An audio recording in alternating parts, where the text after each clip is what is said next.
Hello everyone. In this video I will show you that how can you save WhatsApp voice note to device. It's very simple.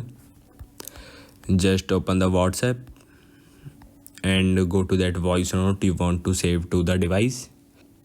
So I will just tap and hold to select this voice note and then click on forward, and here click on the share icon.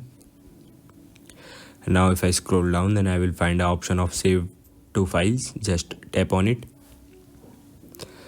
Now I can choose the folder where I want to save this voice note, and I can also rename this voice note by tapping on this option, and I can name it anything and then click on save. Now if I open the files, and here if I scroll down, then I can find this voice note here. Now it is saved to my device. So this is how you can save any WhatsApp voice note to your device. Thank you everyone.